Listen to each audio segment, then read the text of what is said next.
Hello friends, welcome to couch academy. और आज की क्लास में हम लोग पढ़ेंगे रेशियो एंड प्रोपोर्शन। काफ़ी टाइम बाद वीडियो बना रहा हूँ। होपफुली आप लोग अच्छे होंगे, स्वस्थ होंगे, घर पे होंगे। और जैसा कि आप सभी को पता है कि सीबीएसई और आईसीएसई दोनों ने क्या किया है, जो क्लास 10th एंड 12th का सिलेबस है, इनफैक्ट 9th और 11th का भी सिलेबस क्या किया, 30% तक रिड्यूस कर दिया है। तो अपने नेक्स्ट वीडियो में मैं आप सभी को बताऊँगा कि जो जो चैप्टर्स या टॉपिक्स रिमूव हुए हैं वो कौन से टॉपिक्स हैं, ठीक है ना। लेकिन उससे पहले आज की क्लास हम लोग देखते हैं रेशियो एंड प्रोपोर्शन। तो देखो, रेशियो एंड प्रोपोर्शन बहुत ही आसान टॉपिक है, लेकिन इसका यूज डायरेक्टली या इनडायरेक्टली बहुत सारे चैप्टर्स में होता है। जैसे आपका टीएसडी हो गया, टाइम एंड वर्क हो गया, और पीपीएल हो गया, एसआईसीआई हो गया। अर्थमेटिक के जितने भी चैप्टर्स होते हैं, आप अर्थमेटिक में जो भी चैप्टर्स पढ़ते हैं, सब में क्या होता है, रेशियो एंड प्रोपोर्शन का इनडायरेक्टली यूज होता है। आप चाहो तो रेशियो एंड प्रोपोर्शन की यूज से आप मैथमेटिक्स में जो अर्थमेटिक है उसका कोई भी क्वेश्चन आप सॉल्व कर सकते हो, ठीक है। तो सबसे पहले हम लोग जानते हैं रेशियो होता क्या है। तो देखो, जब बात करते हैं रेशियो की, रेशियो का यूज हम करते हैं दो क्वांटिटीज को कंपेयर करने के लिए।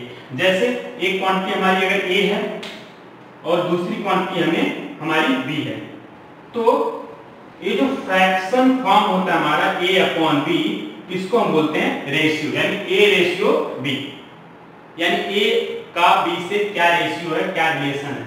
अब अगर यह रेशियो जो है हमारा a अपॉन बी अगर ग्रेटर देन 1 है, इसका मतलब ये होता है कि a इज ग्रेटर देन 1। और अगर यही क्वांटिटी ऐसी होती है a upon b is equal to 1, तो हम बोलते हैं कि a is equal to b, ठीक। अब अगर यही क्वांटिटी हमारी होती है कि a upon b is less than 1, तो इसका मतलब क्या होगा, इसका मतलब होता है कि a is less than b, यानी a इज ग्रेटर देन 1 नहीं होगा, a इज ग्रेटर देन यहाँ पे क्या होगा b। यानी पहला, अगर a अपॉन b यानी a और b का जो रेशियो है, इसको हम लोग बोलते हैं ratio of a and b। क्या बोलेंगे, इसको हम लोग रीड करेंगे ratio of a and b। इसमें ध्यान देने वाली बात है, इसको ध्यान दीजिएगा कि इसमें मैं बोला हूं कि ratio of a and b, ऐसा नहीं बोला जा रहा कि ratio of b and a। अगर मैं बात करूंगा कि ratio of b and a, तो इसको मैं लिखूंगा b अपॉन a, यानी जो पहले होगा वो न्यूमरेटर में होगा, जो बाद में होगा वो डिनोमिनेटर में होगा। और इसको हम लोग बोलते हैं फर्स्ट टर्म, यानी जो रेशियो होगा उसको क्या होता है, फर्स्ट टर्म होता है, और ये क्या होता है हमारा सेकेंड टर्म। ध्यान दीजिए, जो न्यूमरेटर में होता है वो क्या होता है हमारा फर्स्ट टर्म, जो डिनोमिनेटर में होता है वो क्या होता है सेकेंड टर्म। और रेशियो में बताता क्या है, रेशियो में बताता है कि कौन सी क्वांटिटी छोटी है या बड़ी है, या उन दोनों क्वांटिटी में रिलेशन क्या है, ठीक है। जैसे अगर लिखा है a अपॉन b, अगर ये वैल्यू ग्रेटर देन 1 है तो हम बोलेंगे a is greater than b। अगर ये वैल्यू इज इक्वल टू 1 है तो हम बोलते हैं a is equal to b। और अगर यही value a upon b less than 1 है तो हम लोग क्या बोलेंगे, a is less than b। समझ आ गया। और इसको पढ़ते क्या है, इसको पढ़ते हैं ratio of a and b। अगर हमसे बोला जाएगा कि ratio of b and a, तो हम क्या लिखेंगे, b अपॉन a। ध्यान दीजिएगा, जो टर्म पहले आएगा यानी जो नंबर पहले आएगा उसको न्यूमरेटर में लिखा जाएगा, और जो नंबर बाद में आएगा उसको क्या लिखा जाएगा, डिनोमिनेटर में। जो न्यूमरेटर में लिखा जाता है या जो नंबर पहले आता है उसको हम लोग बोलते हैं first term of the ratio, और जो बाद में आता है उसको हम लोग क्या बोलते हैं, second term of the ratio. जैसे हमसे अगर बोला जाए, इसको मैं रब करता हूं थोड़ा सा, ठीक है ना। अगर हमसे बोला जाता है द रेशियो ऑफ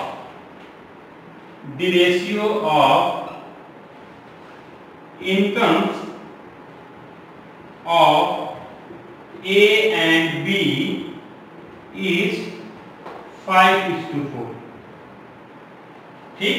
इसका मतलब क्या होगा, पहली चीज the ratio of incomes of A and B is 5:4। इसका मतलब ये होता है if the income if the income of A is A and income of B is B, then A upon B is equal to 5/4। समझ में आया? यानी ये जो रेशियो होता है A अपॉन B, इसको हम लोग कैसे लिखते हैं? ऐसे लिखते हैं, A upon B equal to लिखेंगे A इज टू B भी लिखते हैं। Ratio of A and B क्या होगा? A इज टू B होगा, या इसको A इज टू B लिखो या A अपॉन B लिखो, दोनों सेम चीज होता है, ठीक है ना? तो यहाँ पे जो लिखा था हमारा the ratio of incomes of A and B is 5:4, इसका मतलब क्या होगा कि अगर A का इनकम A है और B का इनकम B है तो इनका क्या लिखेंगे हम लोग? A upon B equal to 5.4। इसको और सिंप्लीफाई कर दोगे तो हो जाएगा 4A is equal to 5B। ध्यान दीजिएगा, अगर दो क्वांटिटी ऐसे इक्वल टू के टर्म में लिखी है तो जिसका फैक्टर छोटा होगा वो क्वांटिटी क्या होगी? बड़ी होगी, और जिसका कोएफिशिएंट छोटा होगा वो क्वांटिटी बड़ी होगी, और जिसका कोएफिशिएंट बड़ा होगा वो क्वांटिटी छोटी होगी। जैसे कि यहाँ पे क्या होगा हमारा? A is greater than B। यहाँ से आप देख सकते हैं, क्योंकि अगर मैं A upon B equal to 5.4 को सिंप्लीफाई करूंगा तो क्या आ जाएगा? A upon B equal to 1.25। तो यहाँ से एक चीज क्लियर है, मैंने यहाँ पे लिखा था if A upon B is greater than 1 it means A is greater than B। वही चीज यहाँ लिखा है, क्योंकि A अपॉन B इक्वल क्या है? 1.25, जो कि किससे बड़ा है? 1 से। 1 से बड़ा होने का मतलब क्या हो गया हमारा? A B से बड़ा है, और A B से बड़ा है, तो देखो इसका फैक्टर देखो, सॉरी कोएफिशिएंट देखो, A का कोएफिशिएंट क्या है? 4, और B का कोएफिशिएंट क्या है? 5। यानी जो कोएफिशिएंट है A का वो B के कोएफिशिएंट से छोटा होगा, तभी तो जब इसको कम से मल्टीप्लाई करोगे इसको ज्यादा से, तभी तो दोनों इक्वल होंगे, अदरवाइज कभी इक्वल होंगे ही नहीं। तो समझ में आ गया? अगर हमें दिया होगा दो क्वांटिटी का रेशियो ऐसे है तो हम इसको इस फॉर्म में कन्वर्ट करेंगे। अब अगर क्वेश्चन ये बोलता if the ratio of incomes of A and B is 5:4 and इसे में मैं आगे लिखता हूँ, and आगे नीचे लिख देता हूँ, and the sum of their incomes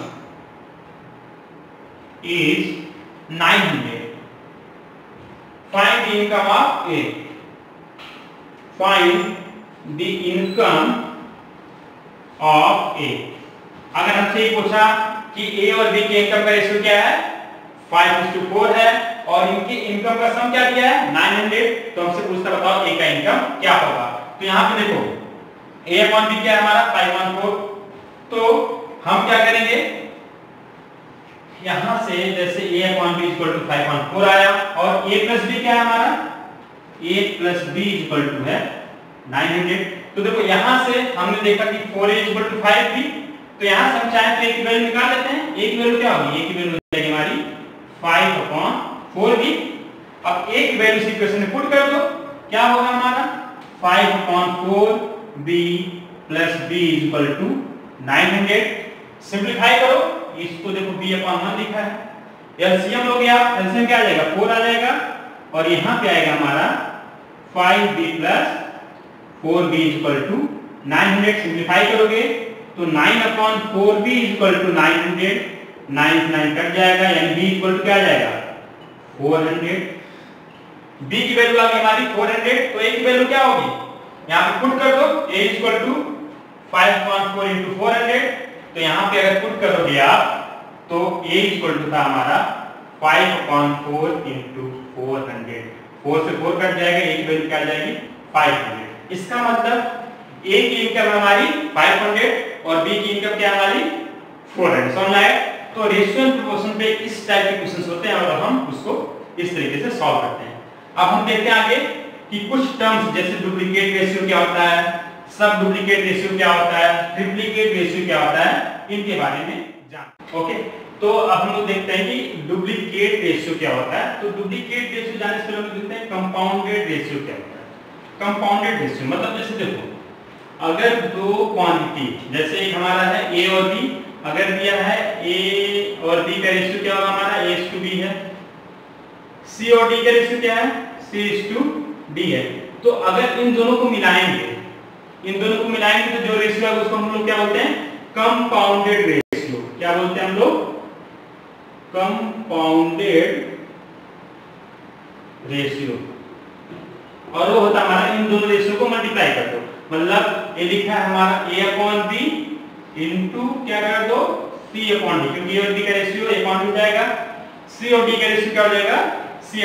तो इन दोनों रेशियोज का कंपाउंडेड रेशियो क्या होगा, या कंपाउंड रेशियो क्या हो जाएगा हमारा, a/b इंटू c/d, मतलब ac/bd। या अगर ऐसे तीन क्वांटिटी होती, मतलब अगर एक में क्या होता a/d सेकेंड, c/d और थर्ड होता e/f, तो इन तीनों का कंबाइंड यानी कंपाउंड रेशियो क्या हो जाता हमारा, a/b into c/d into e/f, मतलब ACE/BDF, ये हो जाता है हमारा कंपाउंड रेशियो। ठीक, अब बात करते हैं अगर हम लोग डुप्लीकेट रेशियो की। कौन सी रेशियो, डुप्लीकेट रेशियो, डुप्लीकेट या ट्रिप्लीकेट। डुप्लीकेट रेशियो या ट्रिप्लीकेट रेशियो क्या होता है, डुप्लीकेट रेशियो क्या होता है, अगर कोई किसी दो क्वांटिटी a और b का रेशियो दे a/b, अगर इसी का हम लोग कंपाउंडेड रेशियो निकालें, कंपाउंड रेशियो निकालें, तो क्या होगा हमारा जो नया आएगा उसको क्या बोलेंगे, डुप्लीकेट रेशियो, मतलब a और b है, तो इसी का कंपाउंड रेशियो, मतलब क्या हुआ a/b इंटू a/b। अभी मैंने बताया था कंपाउंड रेशियो या कंपाउंडेड रेशियो अगर निकालना हो दो रेशियोज का, जिसमें पहली है a/b, दूसरी है c/d, तो क्या करते हैं हम लोग इसको मल्टीप्लाई करते हैं, यानी a/b टू c/d करते हैं, क्या हो जाता है हमारा ac/bd। तो अगर कोई एक रेशियो दिया है, इसी का हम लोग कंपाउंड रेशियो निकालने का मतलब क्या हुआ, उसी का उसी नंबर से मल्टीप्लाई करना, यानी a/b का a/b से मल्टीप्लाई करो तो क्या आ जाएगा a²/b², यानी क्या हो जाएगा a²/b²। तो a/b का जो डुप्लीकेट रेशियो होगा वो क्या होगा a²/b²। अगर यही चीज ट्रिप्लीकेट रेशियो होगा तो हम क्या करेंगे, इसी को 3 बार मल्टीप्लाई करेंगे, मतलब a/b into a/b equal to क्या हो जाएगा a³/b³, बोले तो a³/b³। तो देखो जैसा कि हम लोग पढ़ते हैं, डुप्लीकेट रेशियो का मतलब होता है रेशियोज का स्क्वायर, क्योंकि जब दो बार मल्टीप्लाई करते हो किसी क्वांटिटी को तो हम लोग बोलते हैं उसका स्क्वायर आता है। ट्रिप्लीकेट रेशियो का मतलब क्या होता है, रेशियोज का क्यूब। अगर रेशियो a/b है तो उसका ट्रिप्लीकेट रेशियो क्या होगा, a/b का होल क्यूब, मतलब a³/b³ या a³/b³। समझ में आ गया। इसी से एक और टर्म आता हमारा सब डुप्लीकेट या सब ट्रिप्लीकेट रेशियो। समझ में आ रहा होगा। तो देखो डुप्लीकेट का मतलब स्क्वायर करना, सब डुप्लीकेट का मतलब स्क्वायर रूट करना, मतलब a/b अगर हमारा है तो इसका सब डुप्लीकेट रेशियो क्या हो जाएगा √a/√b, यानी हम क्या करेंगे उसका स्क्वायर रूट निकालेंगे। इसी तरीके से अगर सब ट्रिप्लीकेट रेशियो बोलेगा तो हम क्या करेंगे a/b का अगर सब ट्रिप्लीकेट रेशियो पूछेगा तो हम इसका क्यूब रूट निकालेंगे, यानी a/√b। समझ आ गया। ठीक, तो ध्यान देना अगर कोई रेशियो दिया है, जैसे कि अगर दिया है 2:3, तो बोले बताओ इसका डुप्लीकेट रेशियो क्या होगा, तो डुप्लीकेट रेशियो इक्वल टू हो जाएगा हमारे इसका स्क्वायर करो, यानी 2 का स्क्वायर अपॉन 3 का स्क्वायर, मतलब 4/9। अगर हमसे पूछे बताओ ट्रिप्लीकेट रेशियो क्या होगा इसका, तो ट्रिप्लीकेट रेशियो हो जाएगा हमारा इसका क्यूब, यानी 2/3 का होल क्यूब, मतलब 8/27। समझ आया। अब अगर हमसे पूछा बताओ इस सब डुप्लीकेट रेशियो क्या होगा, सब डुप्लीकेट, तो जब सब डुप्लीकेट रेशियो की बात करता है तो हम लोग क्या करते हैं स्क्वायर रूट निकालते हैं। स्क्वायर रूट का मतलब 2 का स्क्वायर रूट क्या होगा √2 और 3 का स्क्वायर रूट क्या होगा √3। ऐसे ही अगर हमसे पूछता सब ट्रिप्लिकेट रेशियो क्या होगा तो हम क्या करते, क्यूब रूट निकालते। जैसे अगर मैं आपसे पूछूं बताओ 8/27 का सब ट्रिप्लिकेट रेशियो क्या होगा, तो क्या करेंगे हम लोग, इसका क्यूब रूट निकालेंगे। यानी क्यूब रूट ऑफ 8/27 मतलब 2/3 और रेशियो बोले तो क्या हो जाएगा हमारा 2:3। समझ आया? ठीक, तो ये बेसिक टर्म्स थे कि कंपाउंडेड रेशियो क्या होता है, डुप्लीकेट रेशियो क्या होता है, या बोले तो ट्रिप्लिकेट रेशियो क्या होता है, या सब डुप्लीकेट और सब ट्रिप्लिकेट। ठीक है, तो इसके बाद हम लोग क्या करते हैं, एक दो एग्जांपल्स देख लेते हैं कि रेशियोज के किस तरीके के क्वेश्चंस पूछे जाते हैं। जैसे क्वेश्चन इस तरीके से पूछे जाएंगे, अगर आपको दिया है, जिन लोगों ने चैनल को अभी तक सब्सक्राइब नहीं किया तो चैनल को सब्सक्राइब कर दें, और अगर वीडियो पसंद आ रही तो उसको लाइक जरूर करें क्योंकि बहुत जरूरी है। अब देखो, जैसे अगर आपसे दिया है कि if A:B is equal to 3:4, find the value of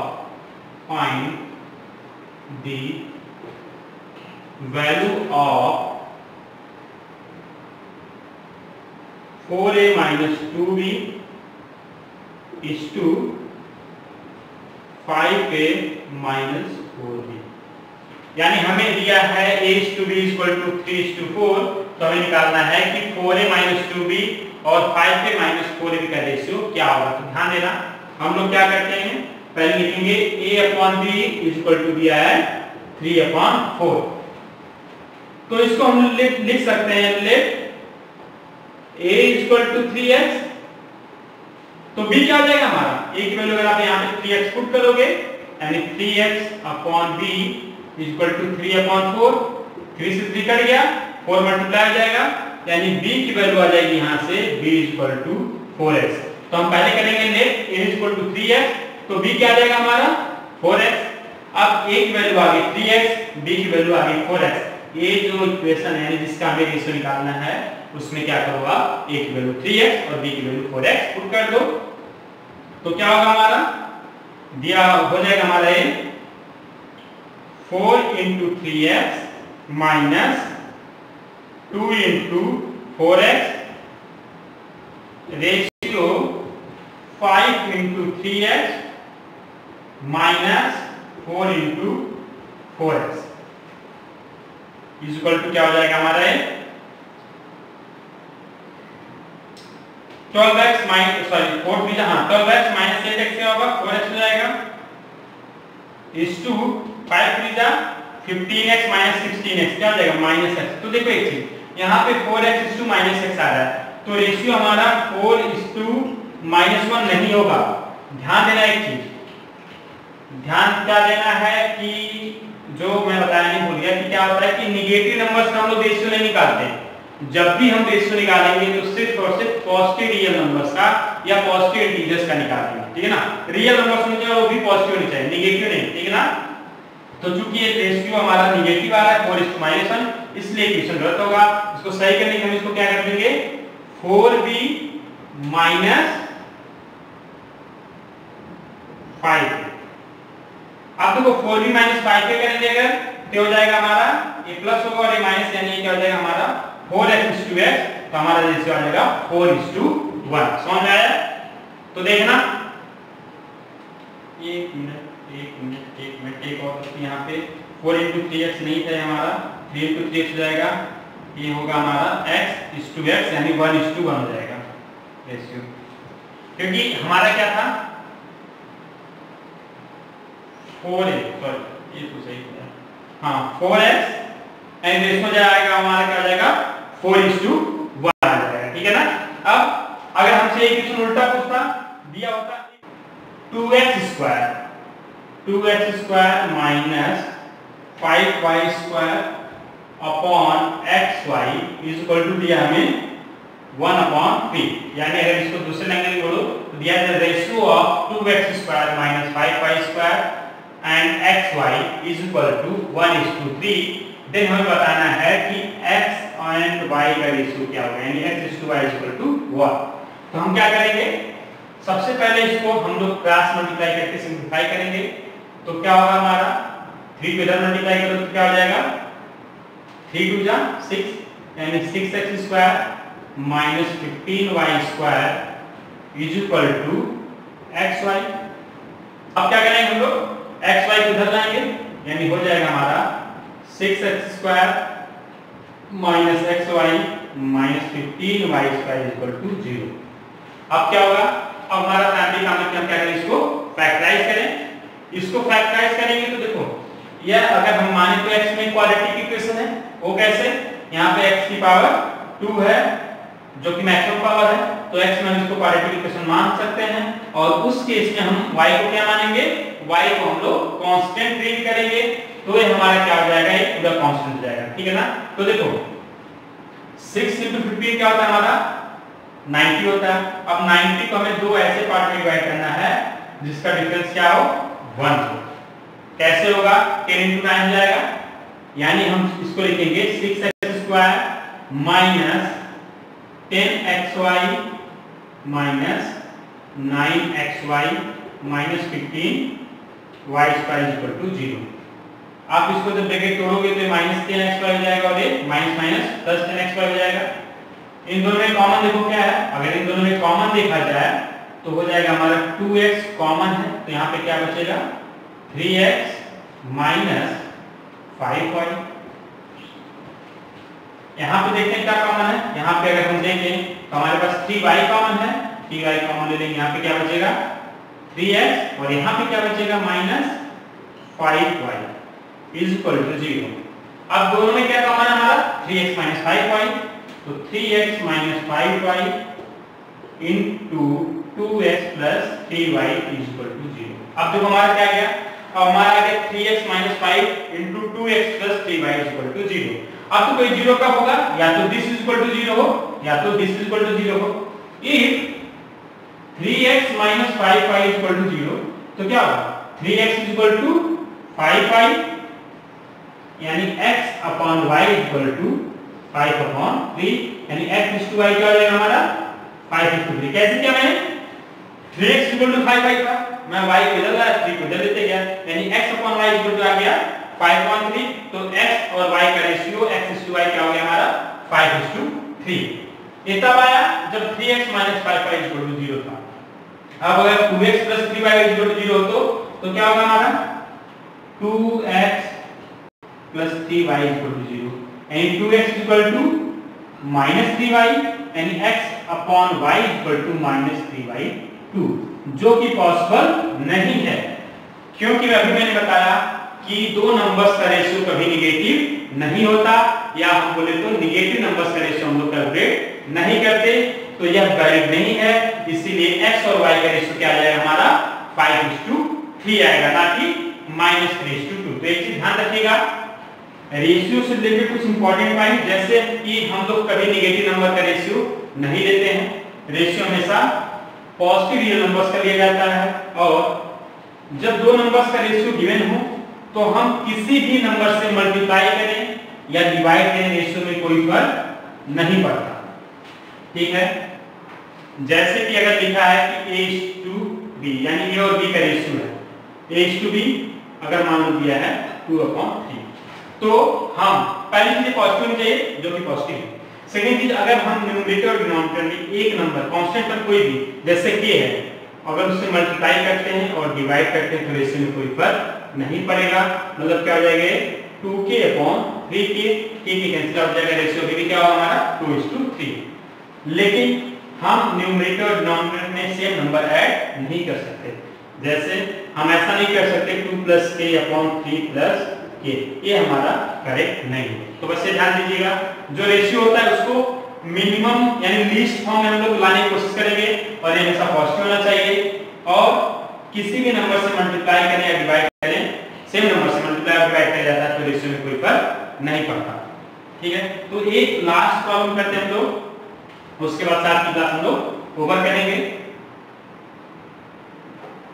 हाँ, तो देखो क्वेश्चन क्या दिया है, एक बॉक्स है एक बॉक्स है जिसमें टोटल 155 रुपीज है। कितने हैं? टोटल 155 रुपीज है। अब ये जो 155 रुपीज है, ये 1 रुपी यानी 1 रुपीज की कॉइन्स है इसमें 50 पैसे की कॉइन्स है, इसमें 10 पैसे के कॉइन्स हैं। और ये जो कॉइन्स हैं 1 रुपी और 50 पैसे 10 पैसे के, यह जो है हमारे 3:5:7 के फॉर्म में है। तो आपको ये बताना है कि 1 रुपीज के कितने कॉइन्स हैं। क्या बताना है कि 1 रुपीज के कितने कॉइन्स हैं। अब देखो जैसा कि दिया है 1 रुपी 50 पैसे और 10 पैसे, इसका जो रेशियो 3:5:7 के फॉर्म में। तो देखो सबसे पहले हम क्या करेंगे, ये जो रुपये है इसको पैसे में कन्वर्ट कर लेंगे, क्योंकि जो क्वांटिटी का हम लोग रेशियो लेते हैं वो सेम यूनिट में होनी चाहिए। यानी अगर मीटर में है पहला तो दूसरा मीटर में, 1 सेंटीमीटर में है तो दूसरा सेंटीमीटर में, 1 किलोग्राम है तो दूसरा किलोग्राम में, 1 रुपये में है तो दूसरा रुपये में है, 1 पैसे में है तो दूसरा पैसे में होना चाहिए। यानी हम दो क्वांटिटीज का रेशियो तभी लेते हैं जब दोनों का यूनिट्स क्या हो, सेम हो, और रेशियो का कोई भी यूनिट नहीं होता है, यानी A/B यूनिटलेस होता है। ठीक है, जैसा आपने फिजिक्स में रिलेटिव डेंसिटी पढ़ा होगा, क्योंकि रिलेटिव डेंसिटी क्या होता है, दो डेंसिटीज का रेशियो होता है। इसलिए जब रेशियो आता है तो डेंसिटी का यूनिट डेंसिटी के यूनिट से कट जाएगा और उसका रेशियो जो है उसका कोई यूनिट नहीं होगा। तो ध्यान देना, सबसे पहले हम लोग क्या करेंगे, जो 1 रुपये इसको पैसे में कन्वर्ट कर लेंगे, तो 1 रुपये इक्वल टू कितने पैसे होंगे, 100 पैसे। तो जो हमारे पास कॉइन्स हैं 100 पैसे के हैं, 50 पैसे के हैं और 10 पैसे के हैं। तो मान लो टोटल नंबर ऑफ कॉइन्स 100 पैसे के कितने हैं, 3x हैं, 50 पैसे कितने हैं, 5x, और 10 पैसे के 70x, क्योंकि कॉइन्स का रेशियो क्या था, 3:5:7। अब देखो अगर 100 पैसे के 3x कॉइन्स हैं तो इसके बराबर टोटल मनी कितना होगा, मल्टीप्लाई कर देंगे, यानी 100 × 3x। 50 पैसे के बराबर टोटल अमाउंट कितना होगा, 50 × 5x, क्योंकि हम क्या कर रहे हैं, एक पैसे की जो वैल्यू है 50 है, उसको नंबर ऑफ कॉइन्स से हम लोग मल्टीप्लाई कर दे रहे हैं तो टोटल अमाउंट आ जाएगा। ऐसे 10 पैसे की करस्पॉन्डिंग क्या आएगा, 10 × 7x, और ये हमें क्या देगा, टोटल अमाउंट। वो किस फॉर्म में, पैसे के फॉर्म में, और हमारे पास कितना है टोटल अमाउंट, रुपये के फॉर्म में है, यानी 155 रुपये। तो इसको पैसे में कन्वर्ट करने के लिए क्या करेंगे, 100 से मल्टीप्लाई करेंगे, तो ये हो जाएगा मेरा कितना पैसा, कितना हो जाएगा 155, और इसके आगे 2 जीरो लगा देंगे। तो ये जो टोटल आ गया हमारा क्या आ गया, एक इक्वेशन बन गया है कि 100 × 3x + 50 × 5x + 10 × 7x = 15,500। यहां से क्या होगा, हमारा x की वैल्यू आ जाएगी।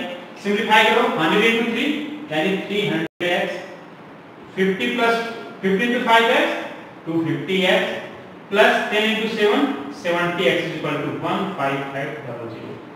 300 + 25 सॉरी 300 + 250 550 + 70 क्या हो जाएगा हमारा, 550 + 70 620 हो जाएगा।